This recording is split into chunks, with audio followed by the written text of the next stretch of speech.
Hey, I'm Heather, a wellness coach trained and certified by the Mayo Clinic, and this is the 10th of 12 mini wellness coaching sessions I'm doing to give you an idea of what your wellness coaching experience might be like. You've been carefully thinking about and laying out your goals.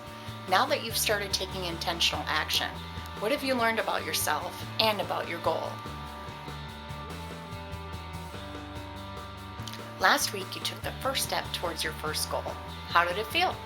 Did you feel positive about it? Do you feel momentum starting? What's changed? Today, I want to introduce you to a storyboarding concept. And this concept will help you take your first goal and break it down into small steps that are manageable for you. By now, you've already taken the first step towards achieving your goal.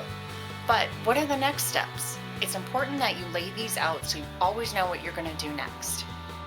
Storyboarding is actually an imaging concept used for something like a movie. It will help visualize what the movie sequence might actually look like. Now we're going to apply this concept to you.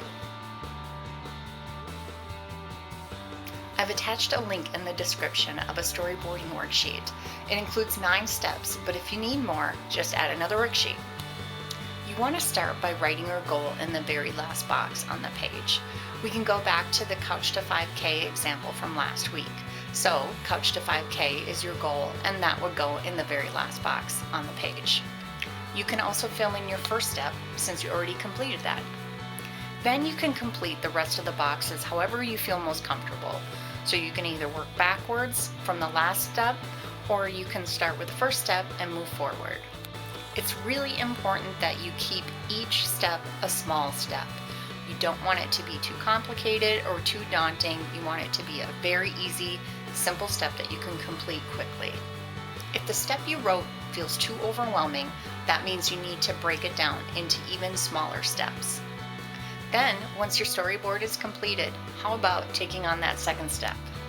Time to wrap it up for this week. Good luck on creating your first storyboard. Next week, we're going to continue talking about your goal and the storyboard. So make sure that second step is done so you're ready to move on next week. Thanks for taking the time to watch. See you next week.